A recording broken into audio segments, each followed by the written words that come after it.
Hello friends, ओम श्री गणेशाय नमः। आप सभी का स्वागत है आपके अपने यूट्यूब चैनल पर।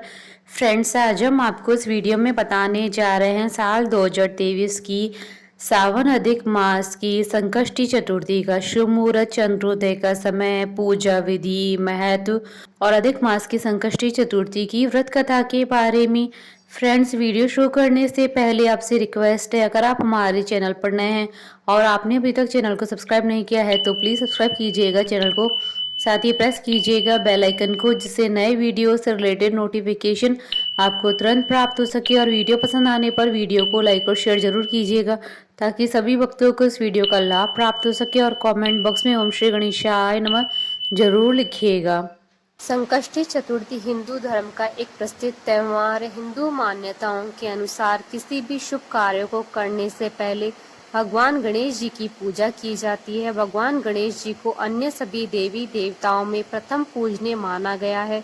इन्हें बुद्धि, बल और विवेक के देवता का दर्जा प्राप्त है। भगवान गणेश अपने भक्तों की सभी परेशानियों और विघ्नों को हर लेते हैं, इसलिए इन्हें विघ्नहर्ता और संकट मोचन भी कहा जाता है। वैसे तो हिंदू धर्म में देवी देवताओं को प्रसन्न करने के लिए ढेरों व्रत और उपवास आदि किए जाते हैं, लेकिन भगवान गणेश जी के लिए किया जाने वाला संकष्टी चतुर्थी व्रत काफी प्रचलित है।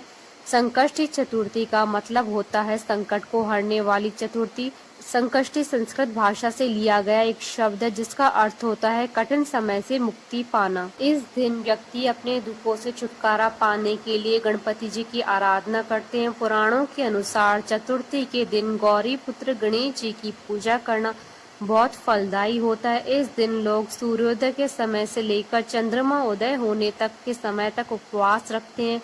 संकष्टी चतुर्थी को पूरे विधि विधान से गणेश जी की पूजा पाठ की जाती है। साल 2023 में अधिक मास का शुक्ल पक्ष पहले आएगा, उसके बाद अधिक मास का कृष्ण पक्ष आएगा। इसलिए साल 2023 में सावन अधिक मास की संकष्टी चतुर्थी का व्रत 4 अगस्त 2023 शुक्रवार के दिन है। हिंदू पंचांग के अनुसार चतुर्थी हर महीने में 2 बार आती है, जिसे लोग बहुत श्रद्धा से मनाते हैं। पूर्णिमा के बाद आने वाली चतुर्थी को संकष्टी चतुर्थी कहते हैं। वहीं अमावस्या के बाद आने वाली चतुर्थी को विनायक चतुर्थी कहते हैं। संकष्टी चतुर्थी को भगवान गणेश जी की आराधना करने के लिए विशेष दिन माना गया है। फ्रेंड्स, अब आइए जानते हैं सावन अधिक मास की संकष्टी चतुर्थी की शुभ मुहूर्त के बारे में। हिंदू पंचांग के अनुसार साल 2023 में सावन अधिक मास की संकष्टी चतुर्थी 4 अगस्त 2023 शुक्रवार के दिन है। सावन अधिक मास कृष्ण चतुर्थी तिथि प्रारंभ होगी 4 अगस्त 2023 को दोपहर 12:45 पर और सावन अधिक मास कृष्ण चतुर्थी तिथि का समापन होगा 5 अगस्त 2023 को सुबह 9:39 पर और चंद्रोदय का समय रहेगा 4 अगस्त 2023 को रात्रि 9:20 पर। फ्रेंड्स, अब आइए जानते हैं संकष्टी चतुर्थी की पूजन विधि के बारे में। गणपति में आस्था रखने वाले लोग इस दिन उपवास रखकर उन्हें प्रसन्न कर अपने मनचाहे फल की कामना करते हैं। इस दिन आप प्रातः काल सूर्योदय से पहले उठ जाएं। व्रत करने वाले लोग सबसे पहले स्नान कर साफ और धुले हुए कपड़े पहन ले। इस दिन लाल रंग का वस्त्र धारण करना बेहद शुभ माना जाता है और साथ में यह भी कहा जाता है कि ऐसा व्रत करने से व्रत सफल होता है। स्नान के बाद गणपति जी की पूजा से शुरुआत करें। गणपति जी की पूजा करते समय जातक को अपना मुंह पूर्व या उत्तर दिशा की ओर रखना चाहिए। सबसे पहले आप गणपति जी की मूर्ति को फूलों से अच्छी तरह से सजा लें। पूजा में आप तिल, गुड़, लड्डू, फूल, तांबे के कलश में पानी, धूप, चंदन, प्रसाद के तौर पर केला या नारियल रख लें। ध्यान रहे कि पूजा के समय आप देवी दुर्गा की प्रतिमा या मूर्ति भी अपने पास रखें। ऐसा करना बेहद शुभ माना जाता है। गणपति जी को रोली लगाएं, फूल और जल अर्पित करें। संकष्टी को भगवान गणपति जी को तिल के लड्डू और मोदक के भोग लगाएं। गणपति जी के सामने धूप दीप जलाकर ओम गण गणपतये नमः मंत्र का जाप करें। पूजा के बाद आप फल, मूंगफली, खीर, दूध या साबूदाने को छोड़कर कुछ भी न खाएं। बहुत से लोग व्रत वाले दिन सेंधा नमक का इस्तेमाल करते हैं, लेकिन आप सेंधा नमक नजरअंदाज करने की कोशिश करें। शाम के समय चांद निकलने से पहले आप गणपति जी की पूजा करें और संकष्टी व्रत कथा का पाठ करें। पूजा समाप्त होने के बाद प्रसाद बांटे। रात को चांद देखने के बाद व्रत खोला जाता है और इस प्रकार संकष्टी चतुर्थी का व्रत पूर्ण होता है। संकष्टी चतुर्थी के दिन भगवान गणेश जी का सच्चे मन से ध्यान करने से व्यक्ति की सभी मनोकामनाएं पूरी हो जाती है और जातक को विशेष लाभ की प्राप्ति होती है। भगवान गणेश जी को समर्पित इस त्योहार में श्रद्धालु अपने जीवन की कठिनाई और बुरे समय से मुक्ति पाने के लिए उनकी पूजा अर्चना और उपवास करते हैं। संकष्टी के दिन गणपति जी की पूजा करने से घर में नकारात्मक प्रभाव दूर होते हैं और शांति बनी रहती है। ऐसा कहा जाता है कि गणेश जी घर में आ रही सारी विपदाओं को दूर करते हैं और व्यक्ति की सभी मनोकामनाओं को पूरा करते हैं। चंद्र दर्शन भी चतुर्थी के दिन बेहद शुभ माना जाता है। सूर्योदय से प्रारंभ होने वाला यह व्रत चंद्र दर्शन के बाद ही संपन्न होता है। पूरे साल में संकष्टी के 13 व्रत किए जाते हैं। सभी व्रत के लिए एक अलग व्रत कथा है। फ्रेंड्स, अब आइए प्रारंभ करें अधिक मास की संकष्टी चतुर्थी की पौराणिक व्रत कथा।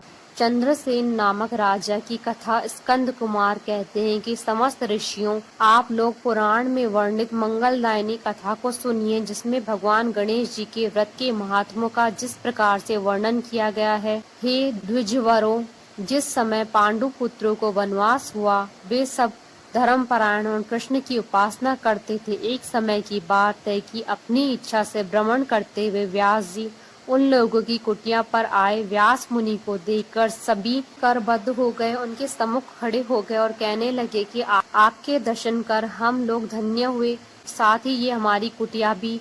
आपके पदार्पण से हमारा जीवन आज धन्य हुआ। आज हम लोगों का सब कुछ सफल हुआ, क्योंकि आपका दर्शन संपूर्ण कष्टों का निवारक है। आपने मेरी कुटिया में पदार्पण किया है, अतः हम लोग आपका स्वागत करते हैं।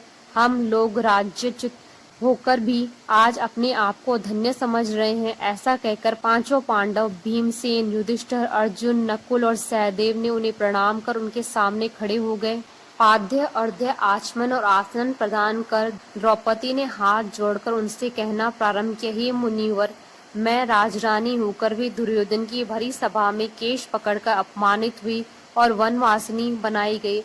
अब मैं क्या उपाय करूं जिससे हमारे सभी कलेशों का शमन हो और हमारे शत्रुओं की पराजय हो। इस प्रकार युधिष्ठिर द्रौपदी के संकट नाशक उपाय पूछने पर सर्वज्ञ व्यास जी ने कृपा पूर्वक उन्हें बतलाया कि हे महाराज, इस समय संपूर्ण विश्व में आपके जैसा कोई दूसरा धर्मात्मा नहीं है। मैं आपसे ऐसे व्रत का वर्णन करूंगा जिससे आपके समस्त दुखों और कष्टों का निवारण होगा। वह व्रत शुभदायक, फलदायक, दिव्य और पृथ्वी पर सभी मनोरथों को पूर्ण करने वाला है। इस व्रत को करने से विद्यार्थियों को विद्या में और धनार्थी को धन में लाभ होता है। इस संबंध में एक प्राचीन उपाख्यान का वर्णन करता हूँ। हे युधिष्ठिर, आप सुनिए। प्राचीन काल में सतयुग में चंद्रसेन नामक एक राजा हुए। वे अपनी रानी के साथ दीक्षा लेकर परिवार के सहित रहते थे। वे अपने स्वजनों, उनके पुत्रों व कुटुंबियों के साथ आनंद पूर्वक निवास करते थे। सौभाग्य से उनकी रानी बहुत ही गुणवती और पतिव्रता थी।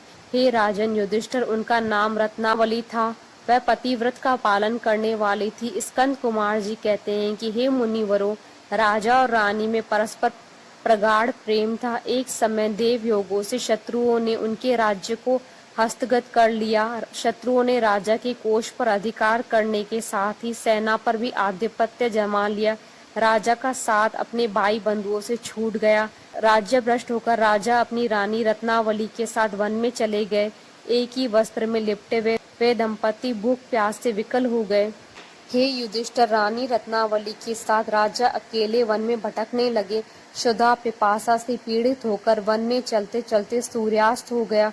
उस भयंकर वन में शेर, बाघ, चकवा, बगुला, कोयल और सारस रहते थे। रानी के पैर में कांटा चुभ जाने से राजा को महान कष्ट का अनुभव हुआ। उस वन में घूमते हुए राजा ने प्रातः काल महर्षि मार्कंडेय को दूर से ही देखा। धीरे धीरे चलकर वे दोनों वहां तक पहुंचे और दंडवत प्रणाम किया। उनकी पत्नी ने श्री मुनि को बारंबार प्रणाम किया। वन में विराजमान तपस्वी एवं जितेंद्रिय मुनि मार्कंडेय जी से हाथ जोड़कर राजा ने पूछा कि हे पूज्यवर, मैंने पूर्व जन्म में ऐसा कौन सा पाप किया था जिससे मेरी राज्य लक्ष्मी शत्रुओं द्वारा छीन ली गई। मार्कंडेय मुनि ने उत्तर दिया कि हे राजन, आप अपने पूर्व जन्म के वृतांत को सुनिए। मैं बतला रहा हूँ। एक बार आखिर शिकार के लिए आप गहन वन में चले गए। हिरण, चीते और खरगोश का शिकार करते करते उस वन में रात हो गई। और अधिक मास की चतुर्थी आ गई। उस वन में आपने एक सुंदर सरोवर देखा और उसके किनारे लाल रंग की साड़ी पहने हुए नाग कन्याओं को देखा। वे सभी गणेश जी की पूजा कर रही थी। यह देखकर आपको बड़ा आश्चर्य हुआ। आपने वहां पहुंचकर बड़ी नम्रता पूर्वक पूछा कि हे स्वर्गगामिनी देवियों, गणेश जी की पूजा कैसे करनी चाहिए, मुझे बतलाइए। हे ललनाओं, इसका प्रभाव बताइए, क्योंकि मैं भी पूजन करना चाहता हूँ। नाग कन्याओं ने उत्तर दिया कि आप गणेश जी की पूजा कीजिए, इससे समस्त सिद्धियां प्राप्त होती है और नित्य ही शांति, पुष्टि, सुख, संतान एवं धन की वृद्धि होती है। राजा ने पूछा कि हे महिलाओं, गणेश जी की पूजा किस महीने में और किस तिथि को करनी चाहिए, इसमें किस वस्तु का दान देना चाहिए, इसकी पूजन विधि बताइए, आप मुझसे कहिए। नाग कन्याओं ने उत्तर दिया कि हे राजाधिराज, अधिक मास की कृष्ण पक्ष की चतुर्थी को चंद्रोदय होने पर विधि सहित विघ्न विनाशक गणेश जी की पूजा करनी चाहिए। अपनी सामर्थ्य के अनुसार भक्ति भाव से पूजन करें। गणेश जी को पंचामृत से नहलाकर लाल पुष्प चढ़ावे। गंध, पुष्प, धूप, दीप, नैवेद्य, दूब, 2 वस्त्र, सुगंधित द्रव्य चढ़ावे। चीनी घी से बने हुए 15 लड्डू भोग के लिए बनावे। उसमें से 5 लड्डू गणेश जी को अर्पण करें और 5 ब्राह्मण को दान दे दे।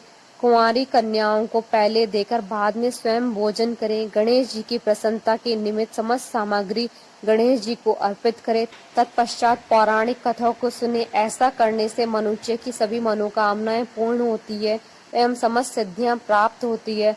गणेश जी की पूजन की यही विधि है। नाग कन्याओं की बातें सुनकर राजा ने उन्हें बारंबार नमस्कार किया। इस प्रकार राजा ने गणेश जी के व्रत का मन में संकल्प करके सरोवर के तट पर जाकर गणेश जी का ध्यान किया और वहां से चले गए। इसके प्रभाव से गणेश जी आप पर प्रसन्न हो गए और आपको पुत्र, स्त्री, धन, धान्य आदि से पूर्ण कर दिया। आपके महल में रत्नों के हार, स्वर्ण, गो, हाथी व घोड़ों का अभाव न रहा। परंतु कुछ ही दिनों के बाद आप धन गर्वित होकर व्रत करना भूल गए। इसके अनंतर आप उस जन्म में मृत्यु के पात्र हुए। हे राजन, उस जन्म में जो पूजन किया था उसके प्रभाव से आपका जन्म राजवंश में हुआ और सहृदय की मित्रता, सुंदर नारी का समागम एवं सुंदर शरीर की प्राप्ति होने से धन मद में आकर आपने व्रत करना छोड़ दिया, जिसके कारण आपकी ऐसी दुर्गति हुई है। राजा ने पूछा, हे ब्राह्मण, अब मैं कौन सा काम करूं जिससे वर्तमान में संकट से मुक्ति हो, जिस उपाय से विघ्नों और कलेशों का नाश हो तथा मुझे शांति प्राप्त हो, वही बताइए। मार्कंडेय मुनि ने कहा कि हे महाराज, पूर्वोक्त रीति से आप गणेश जी की पूजा कीजिए और संकट नाशन चतुर्थी को व्रत कीजिए। इससे गणेश जी प्रसन्न होंगे और आपको पुनः राज्य वैभव प्राप्त होगा। इसलिए संपूर्ण कष्टों के समानार्थ आप स्वयं गणेश जी की पूजा कीजिए। व्यास जी कहते हैं कि मार्कंडेय जी की बातें सुनकर राजा ने उन्हें प्रणाम किया और अपने भवन में चले गए। रानी के साथ राजा ने भक्ति पूर्वक विधिवत व्रत किया। व्रत करने से उनके शत्रुओं का नाश हुआ। उन्होंने अपना खोया हुआ राज्य पुनः प्राप्त किया। गणेश जी की पूजा करने से सभी वस्तुएं सुलभ हो जाती है और सभी कार्यों में सफलता मिलती है। स्कंद कुमार जी कहते हैं कि व्यास जी के वचन सुनकर महाराज युधिष्ठिर ने हाथ जोड़कर उनसे फिर पूछा। युधिष्ठिर ने कहा कि हे कष्टों को दूर करने वाले महर्षि, इस चतुर्थी के व्रत की विधि बताइए। किस नाम से, किस मास में, किस प्रकार की गणेश जी की पूजा करनी चाहिए, इस व्रत में किस चीज का आहार करना चाहिए। तब व्यास जी ने कहा, हे राजन, अधिका मास में चतुर्थी को गणेश्वर नाम से पूजा करनी चाहिए। लाल कनेर के फूल चढ़ाकर लड्डू आदि का भोग लगावे। लाल चंदन, रोली, अक्षत और धूप को एक एक नाम से अलग अलग चढ़ावे। तत्पश्चात विधि प्रियाय नमः कहकर आचमन, ब्रह्मचारिणे नमः स्नान, गणेश्वराय नमः से वस्त्र, पुष्टिदायक नमः से चंदन चढ़ावे, विनायकाय नमः से पुष्प, उमा सुताय नमः से धूप, रुद्र प्रियाय नमः से दीप, विघ्न नाशिने नमः से नैवेद्य अर्पित करें। फल दात्रे नमः से तांबूल, संकट नाशने नमः से फल चढ़ावे। इसके बाद विघ्न विनायक गणेश जी से प्रार्थना करें। हे सुंदर मुख वाले गणेश जी, मैं भव बाधा से ग्रस्त, भय से पीड़ित और कलेशों से संतप्त हूँ। आप मेरे पर प्रसन्न होइए। हे दुख दारिद्र्य के नाशक गणेश जी, आप मेरी रक्षा करें। हे विघ्नों के विनाशक, मैं आपको बारंबार प्रणाम करता हूँ। फिर मंत्र का जाप करते हुए चंद्रमा को अर्घ्य दे। हे क्षीर सागर संभूत, हे द्विजराज, हे षोडश कलाओं के अधिपति, शंख में सफेद फूल, चंदन, जल और अक्षत और दक्षिणा लेकर हे रोहिणी सहित चंद्रमा, आप मेरे हृदय को स्वीकार करें। मैं आपको प्रणाम करता हूँ। तदंतर ब्राह्मण को भोजन करावे, लड्डू और दक्षिणा दे। देवता और ब्राह्मण से बचे हुए अन्न द्वारा स्वयं आहार ग्रहण करें। रात्रि में भूमि पर शयन करें। लालच विहीन होकर क्रोध से दूर रहें। हर महीने गणेश जी की प्रसन्नता से निमित्त व्रत करें। इसके प्रभाव से विद्यार्थी को विद्या, धनार्थी को धन की प्राप्ति होती है। कुंवारी कन्याओं को सुशील वर की प्राप्ति होती है और वह सौभाग्यवती रहकर दीर्घ काल तक पति का सुख भोग करती है। विधवा द्वारा व्रत करने पर अगले जन्म में वह सधवा होती है एवं ऐश्वर्यकालीन बनकर पुत्र पौत्र आदि का सुख भोगती हुई अंत में मोक्ष को प्राप्त करती है।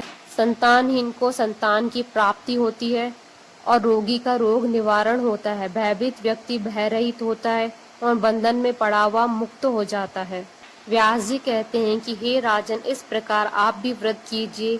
इस संकट नाशन चतुर्थी व्रत करने से गणेश जी की कृपा से अपने राज्य को पुण्य हस्तगत कर लेंगे। जो मनुष्य भक्ति भाव से इस मंगलदायिनी पौराणिक कथा को सुनते हैं या पढ़ते हैं, उन्हें परम सिद्धि, सुख, लोकोत्तर वैभव की उपलब्धि होती है। हे महाधिराज, आपके प्रश्न के अनुसार मैंने संपूर्ण मनोरथ को पूर्ण करने वाले इस संकट नाशक गणेश चतुर्थी का विवरण सुनाया। संपूर्ण मनोरथों को पूर्ण करने वाले इस संकट नाशक गणेश चतुर्थी का विवरण सुनकर राजा युधिष्ठिर ने इस व्रत को किया। इसके प्रभाव से उन्होंने संपूर्ण शत्रुओं को रणभूमि में परास्त करके भारतवर्ष का राज्य अपने अधीन कर लिया। बोलिए भगवान श्री गणेश जी की जय। हमारे साथ इस वीडियो में अंत तक बने रहने के लिए आपका धन्यवाद। ओम श्री गणेशाय नमः।